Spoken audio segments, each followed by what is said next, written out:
वो हो गया है बट अप्रूव नहीं हुआ है।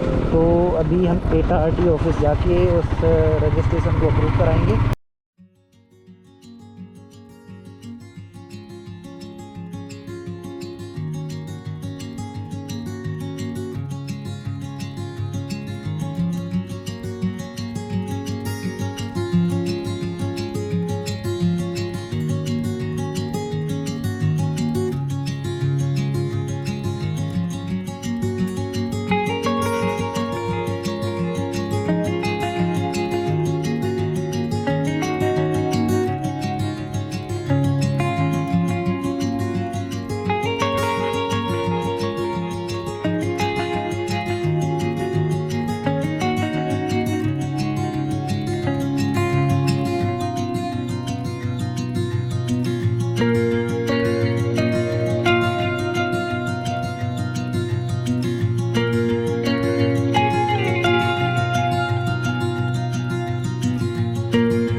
अब हम एटा पहुंचने वाले हैं, क्योंकि हमारी जो ये ट्रिप है वो लगभग 40 किलोमीटर की कंप्लीट हो गई है और थोड़ा ही टाइम में हम एटा पहुंच जाएंगे। और हम अभी, जैसे मैंने पहले भी बताया है कि अभी सबसे पहले हम अपना आरटीओ ऑफिस जाएंगे और आरटीओ ऑफिस में हम अपना एक काम है उसको फिनिश कराएंगे, क्योंकि गाड़ी की नंबर प्लेट आई गई है और मैं जा रहा हूँ मेट्रो सिटी के अंदर। ठीक है, तो प्रॉब्लम यही होगी कि अगर हम अपना गाड़ी में नंबर प्लेट जो लगी है वो अप्रूव्ड नहीं है, इन केस अगर ट्रैफिक वाले रोक भी रहे हैं तो हमारे पास फिर ऑप्शन नहीं है कुछ भी। हालांकि invoices and sale purchase letter है मेरे पास, तो उससे कोई दिक्कत तो होनी नहीं है, बट फिर भी यही होगी कि नंबर प्लेट आपने लगवा रखी है तो इस पर तो अप्रूव होना ही चाहिए था। तो उन सब चीज़ों के लिए तो मैंने सोचा कि ऐसा है, रजिस्ट्रेशन तो हो गया है, अप्रूव में ज़्यादा टाइम लगना नहीं है, तो वहाँ पे जाके सिर्फ डॉक्यूमेंट सबमिट करना है। डॉक्यूमेंट सबमिट करेंगे और maybe end to end कर दें, और अगर नहीं करेंगे तो हम दिल्ली के लिए निकल जाएंगे तो ऑन द वे कर देंगे। तो इस तरह से तो यही है कि हम कोशिश यही है। उसके बाद फिर हमारी ट्रिप की प्लानिंग यही रहेगी कि हम नॉन स्टॉप जाएँ, और जैसा नॉन स्टॉप जब हम जाएंगे तो कुछ एक दो जगह हैं, क्योंकि दिल्ली तो मैं काफ़ी बार गया हूँ, दिल्ली परमानेंट हम चलते ही हैं, तो एक दो लोकेशन जिन पर मैं रुकता हूँ तो ट्राई करूँगा उन पर ज़रूर रुकूँ। एक्चुअली मैं आपको बताता हूँ, इस रोड पे अलीगंज टू दिल्ली में 3 टोल मिलेंगे। बेसिकली मुझे इस रोड की पूरी नॉलेज है, क्योंकि हम परमानेंट इसी रोड से गए हैं। तो टोल के बारे में तो यही है। और अभी फ़िलहाल करंट की बात करूँ तो रोड ना सिंगल जरूर है, लेकिन सिंगल रोड इतना ज़बरदस्त है ना कि बाइक चलाते हुए बहुत ज़्यादा मज़ा आ रहा है, सच बता रहे हैं, ये अमेजिंग। तो फाइनली अब हम एटा पहुंच चुके हैं और एटा में जो हमारा आरटीओ ऑफिस है हम उसके पास पहुंचने वाले हैं। ये थोड़ा सा रोड और डॉक्यूमेंट सबमिट करते ही हम फिर बिल्कुल अपने डेस्टिनेशन में लेकर हो जाएंगे, क्योंकि मैं बड़े आराम से आया हूँ। अगर आपको बाइक की स्पीड की बात करूँ तो ये समझ लो बहुत ही ज़्यादा स्लो। तो यही है कि मतलब बहुत ही स्लो आया हूँ, क्योंकि ऐसा था आई थॉट कि कोई जल्द जल्दबाजी तो है नहीं कि सिर्फ दिल्ली पहुंचना है, दिल्ली पहुंच के स्टे करना है, तो आराम से जल्दबाजी अगर करेंगे कि पहली लॉन्ग ट्रिप है तो बाइक भी एक बार लॉन्ग ट्रिप की टेस्टिंग हो जाएगी कि हाँ बाइक इस हिसाब से काम कर रही है हमारी। तो उसने फिर यही सोचा कि तो फाइनली हमने अपना एटा RTO से चलाना ख़त्म कर दिया है। उसके बाद अब हम अपने डेस्टिनेशन के लिए निकल चुके हैं। और मैं आपको सच बताऊँ ना, ये जो रास्ते हैं, मतलब इन रोड्स के बारे में क्या ही है। अभी एक्चुअली कुछ टाइम पहले ये रोड इतने ज़्यादा ख़राब थे कि यहाँ पे बाइक से आना बहुत ज़्यादा टफ हो रहा था। लेकिन अब कुछ टाइम पहले ये जब रोड बन गई है, और आप ये समझ लो अलीगंज टू दिल्ली पहले बाइक से कम 7 से 8 घंटे लग जाते थे, जो कि डिस्टेंस अब इतनी ज़्यादा कम हो गई है कि आप ये समझ लो, अगर मैं हिमालयन की बात करूं और अगर मुझे वही टाइम कवर की अगर मैं बात करूँ तो 3-3.5 घंटे में मैं आराम से दिल्ली पहुंच जाऊँगा हिमालयन से, क्योंकि हिमालयन की जो टॉप स्पीड मैंने चेक करी थी वो 120 प्लस। और इतना ही नहीं, रोड की जो बात है ना, वो ये कि जब लास्ट टाइम मैं और बाइक मैं ट्राई करता था और बाइक से जब मैं आता था, तो उन बाइक के कंपैरिजन में इस बाइक में भी काफ़ी डिफरेंस है। तो उन बाइक से मैं 4-5 घंटे में पहुंच जाता था उस टाइम पे जब रोड खराब था फिर भी। लेकिन नॉर्मली आराम से अगर जाना है तो बहुत ज़्यादा टाइम ख़राब हो जाता है।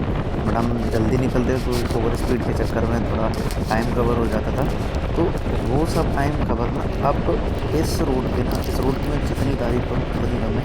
इतना होता ना कि जब आप किसी को बहुत ही ज़्यादा बुरी हालत में देखो और उसके बाद फिर आप उसका कहते हैं ना डेवलपमेंट या सक्सेस कुछ भी कह लो, उसको जब आप देखते हो तो आपको बहुत ज़्यादा मज़ा आता है। तो वही है, क्योंकि मैंने इस रोड की हालत देखी थी पहले कितनी ज़्यादा ख़राब थी और अब कितनी ज़बरदस्त है कि ऐसा लग रहा है ना कि हाईवे तो वैसे भी है और रोड पे जो चलने की फीलिंग होती है ना जब अच्छे रोड होते हैं तो, और एक्सीडेंट के चांसेस भी बहुत ज़्यादा बढ़ जाते हैं। तो अभी मेरी गाड़ी 50 की स्पीड में चल रही है और अभी हम ट्राई करते हैं कि कोशिश करते हैं कि ये हाईवे है और रोड्स पे मैंने ट्राई करा था, इसकी टॉप स्पीड वो 120 तक गई और इस रोड पे भी अब मैं ट्राई करता हूँ। तो बस लेट्स स्टार्ट स्पीड टेस्टिंग। तो अभी आप देखिए लगभग 110 की स्पीड पे गाड़ी मेरी पहुँच चुकी है और आप लोग वीडियो को एंजॉय करिए, पूरा देखिए।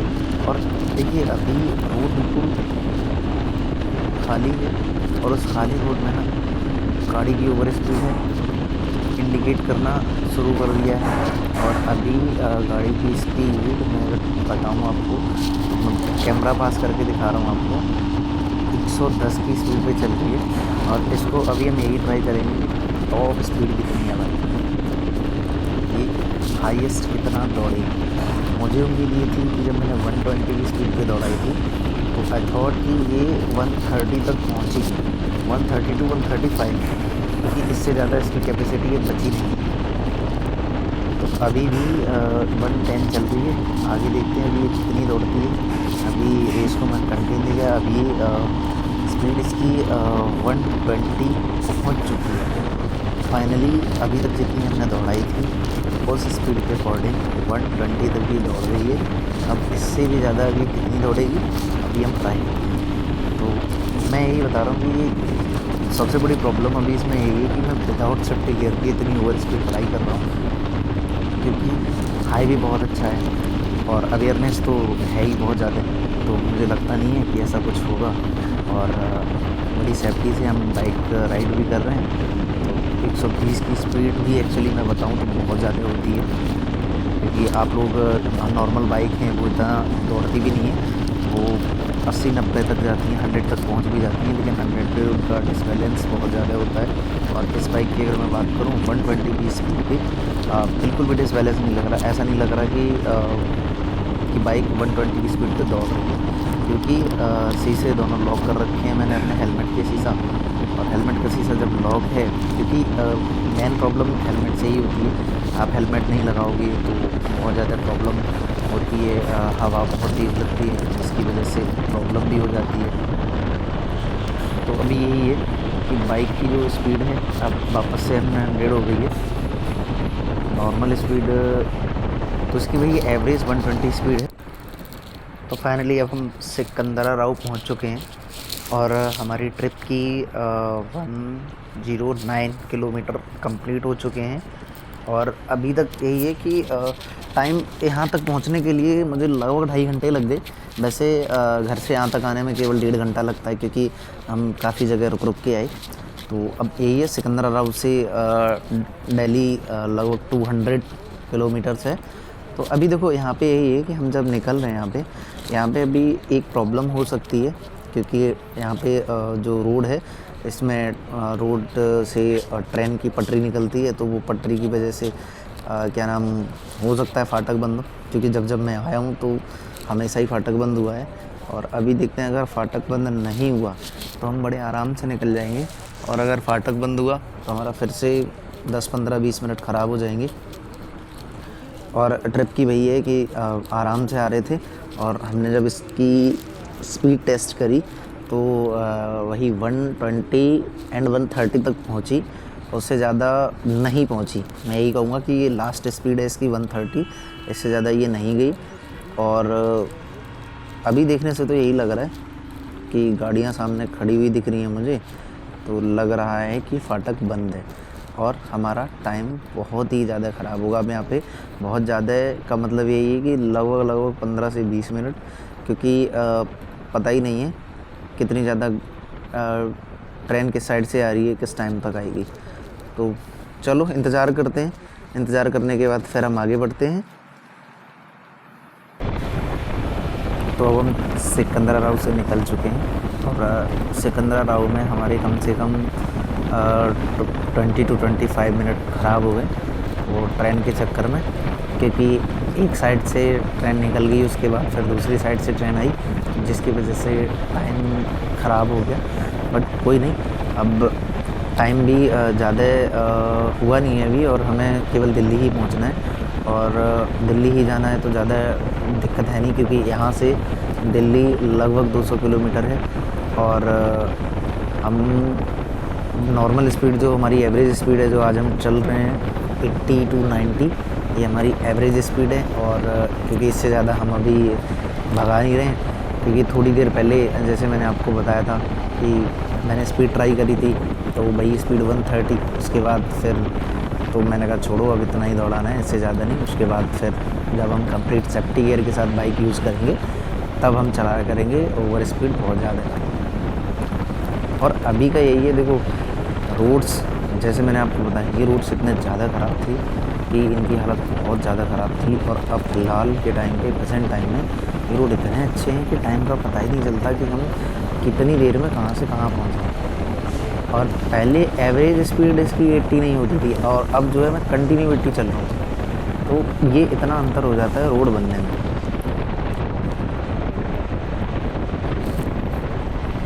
तो अब हम सिकंदरा राव से तो निकल ही चुके हैं। अब सिकंदरा राव से अलीगढ़ की जो यहाँ से डिस्टेंस है वो लगभग 40 किलोमीटर होगी। और अलीगढ़ के बाद फिर हम एक स्टॉप लेंगे जब हमारा नेवी सेकंड टोल पड़ेगा वहाँ पे। और क्योंकि जब भी मैं दिल्ली कभी जाता हूँ तो मैं सेकंड टोल पे, जो सेकंड नंबर का टोल है, मैं हमेशा उसी पे स्टे करता हूँ कुछ टाइम, तो वो रूल्स मैं ब्रेक नहीं करूँगा। और अभी टोल प्लाज़ा 1 किलोमीटर, तो फाइनली पहला टोल आ गया है। जैसा मैंने आपको बताया था, इस रोड पे पहले 2 टोल थे, और अब इस रोड पे एक टोल बढ़ गया है, क्योंकि जब से ये रोड बना है तब से। और तो यहाँ पे अब टोटल इस रोड पे आई मीन कि मेरे रोड पे अलीगंज टू दिल्ली 3 टोल पड़ने लगे हैं। तो अब यहाँ से 500 मीटर रह गया। और टोल यही है, ये नया टोल बना है, और ये मुझे सबसे ज़्यादा अच्छा लगा, क्योंकि इसमें ना, जैसे जो पुराने वाले टोल हैं, जब हम आगे बढ़ेंगे देखेंगे, उन टोल में जो एरियाज़ कवर किया है वो मतलब ठीक ठाक है, लेकिन इसका उनके कंपैरिजन में बहुत ज़्यादा है। कि ये नया टोल बना है तो होता ना कि बाद में जो चीज़ बनती है वो पहले वाले से थोड़ा बेटर ही बनती है। तो ये वही है। अब इस टोल प्लाजा पे तो हम आ गए, और यहाँ पे तो हमसे टोल लगना ही नहीं है, क्योंकि बाइक वालों पे इस रोड पे टोल नहीं लगता है। तो ये हमारे लिए बहुत अच्छी चीज़ है। अदरवाइज़ वही है ना कि पैसे खर्च होते हैं और जो कोई करना नहीं चाहता। तो कोई नहीं, अब हम निकल चुके हैं यहाँ से और अब हम अलीगढ़ पहुँचने वाले ही हैं। तो अलीगढ़ पहुँच के अलीगढ़ हम बाईपास से ही निकलेंगे और अलीगढ़ हम स्टे तो करेंगे नहीं बिल्कुल भी, क्योंकि हम सीधा ही निकलेंगे, क्योंकि प्लान हमारा जो स्टे करने का है वो कहीं और का है। जैसे मैंने आपको बताया कि मैं जो सेकंड टोल पड़ेगा मैं वहाँ पे रेस्ट करूँगा और सेकंड टोल पे पहुँच के रेस्ट करेंगे वहाँ पे 15-20 मिनट का, और उसके बाद फिर नॉन स्टॉप गाड़ी चलेगी हमारी दिल्ली के लिए।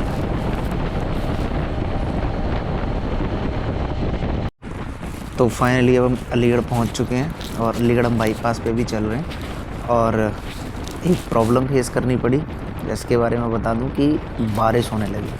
और बारिश कोई ख़ास तेज़ नहीं हो रही थी, हल्की हल्की बारिश हो रही थी। और मैंने कैमरे तो इंस्टॉल कर ही रखे थे, बट मैंने कवरिंग नहीं कर रखी थी कैमरों की बिल्कुल भी। तो फिर मैंने चलो कवरिंग करते हैं। कवरिंग करने के बाद फिर हम आगे बढ़े हैं और अभी जो हालत हो रखी है ना रोड की, गीला गीला हो गया पूरा।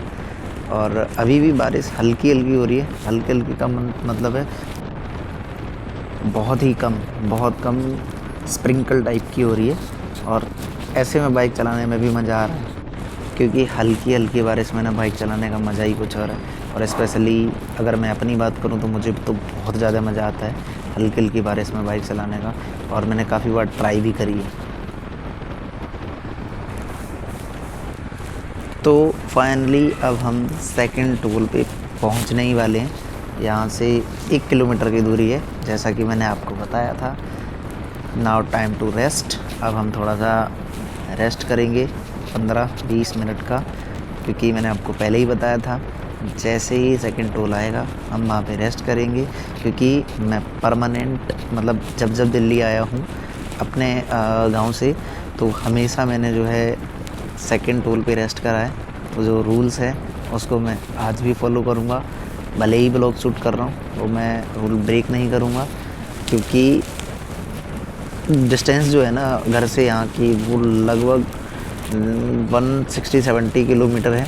क्योंकि 160-170 किलोमीटर हमने जर्नी जब कर ली है तो रेस्ट तो बनता है थोड़ा सा। और ये तब देखो, जैसे मैंने आपको पहले बताया था ना कि वो जो नया टोल बना है उसके कंपैरिजन में इस टोल में काफ़ी डिफरेंस है। स्पेस भी कम है यहाँ पे, और उस टोल में स्पेस भी काफ़ी ज़्यादा था, और उसकी डिज़ाइनिंग भी बड़ी अलग तरीके से हुई थी। तो यही है, वो मुझे ज़्यादा इम्प्रेसिव लगा। और जैसा पहले वहाँ पे था, टोल वहाँ भी नहीं लगता है, टोल यहाँ भी नहीं लगता है। I mean, इस रूट पे कहीं भी बाइक पे टोल नहीं लगता है। और चलो थोड़ा सा रेस्ट करते हैं, फिर उसके बाद निकलते हैं, व्लॉग शूट करते हैं। तो ओ माय गॉड, ये तो शॉप बंद है। यही वो शॉप थी जिस पे हम परमानेंट रुकते थे, बट कोई नहीं, हम आगे रुकते हैं थोड़ा सा और थोड़ा कुछ स्नैक्स करते हैं, उसके बाद निकलते हैं। तो अपना रेस्ट 20 मिनट का कंप्लीट करके दिल्ली के लिए वापस निकल चुके हैं। और रोड यहाँ भी ना बड़े ही ज़बरदस्त हैं। इन सभी रोड्स पे बाइक चलाने का मज़ा ही कुछ और है। और स्पेशली मुझे ये रोड जो है ना वो बहुत ही ज़्यादा सुपर है, और ऐसे रोड पे बाइक चलाने का मज़ा ही अलग है। तो अभी यहाँ से हम अलीगढ़ भी निकल चुके हैं, काफ़ी आगे हैं। और अब हम यहाँ से बुलंदशहर के लिए पहले पहुँचेंगे, कि बुलंदशहर बाईपास भी निकलेंगे और बुलंदशहर के बाद फिर सीधा गाज़ियाबाद। मैं आप लोगों को बताना चाहूँगा क्योंकि मेरे साथ एक प्रॉब्लम बहुत ज़्यादा फेस हो रही है। मेरे साथ ना माइक की प्रॉब्लम परमानेंट चल रही है, अभी मैं सॉल्व नहीं कर पाऊँ। एक्चुअली मैं अपने व्यूअर्स को यही बताना चाहता हूँ कि माइक मेरे साथ जो था मैंने इतने में ट्राई कर ली, लेकिन मुझे भी वो ट्रिक नहीं पता चल पा रही है कि विंड प्रूफ कैसे होते हैं। और मैंने काफ़ी यूट्यूब की वीडियो देख के सर्च भी किया है, लेकिन अभी तक मुझे उसका कोई भी सॉल्यूशन नहीं मिला। और ऐसा अभी मैं अपनी बात करूँ बेसिकली, तो ऐसा कोई भी अभी मेरी नॉलेज में यूट्यूबर नहीं है जो कि मेरी हेल्प करे, क्योंकि आपको तो पता ही है जब तक आप फेमस नहीं हो जाते हैं तब तक आपकी कोई हेल्प नहीं करता। तो तीसरा टोल लगभग क्रॉस करने वाले हैं और इसके बाद आगे कोई भी टोल नहीं मिलेगा। और उसके बाद हम जब लालकुआ पहुँचेंगे और मेरी दिल्ली की प्लानिंग हम आज कैंसिल कर रहे हैं। ऐसे हमने सोचा था कि करेंगे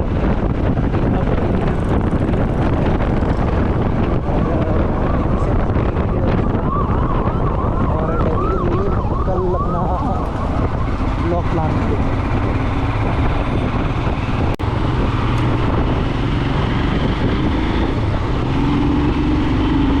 तो फाइनली अब हम गाज़ियाबाद पहुँच चुके हैं और हमारा प्लान ये था कि हम दिल्ली जाएंगे आज, लेकिन अब हम अपना दिल्ली का प्लान कैंसिल कर रहे हैं क्योंकि किसी रीज़न की वजह से। तो आज हम अपना गाज़ियाबाद में स्टे करते हैं और वीडियो को आप लोग पूरा देखने के लिए बहुत बहुत धन्यवाद। और एक्चुअली अगर दिल्ली में ना हम पहुँच गए हैं, थोड़ा मुझे ना अभी मैं गाँव से फ्रेश लेते हैं, जिसको फ्रेश गाँव से आया हूँ और अभी मैं पहुँचा भी नहीं हूँ सही तरीके से। तो थोड़ा ना यहाँ पोल्यूशन बहुत ज़्यादा लग रहा है, जो कि इसीलिए ना मैं अपना ब्लॉग शूट कर ही रहा था।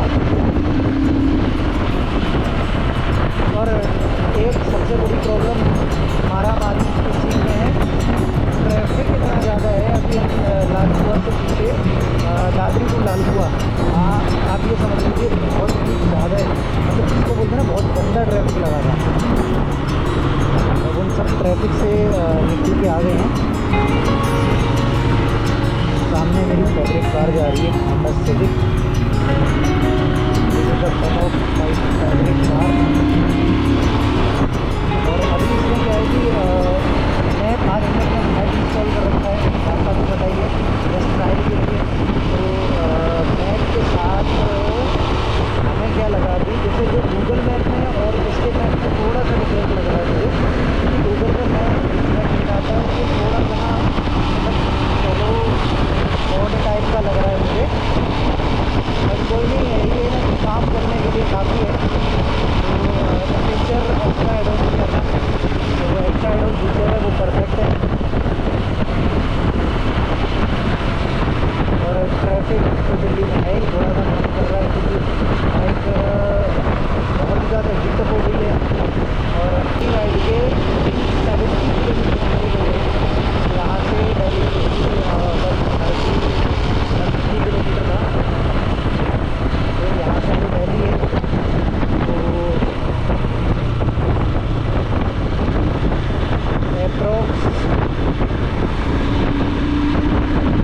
तो यहाँ से जो दिल्ली था हमारे यहाँ से जो था अप्रॉक्स 30 किलोमीटर, 300 किलोमीटर। तो हमारे यहाँ से जो दिल्ली था अप्रॉक्स 300 किलोमीटर, तो वो 30 किलोमीटर उसमें से माइनस हो जाएगा क्योंकि हम वहाँ पे जा ही रहे हैं।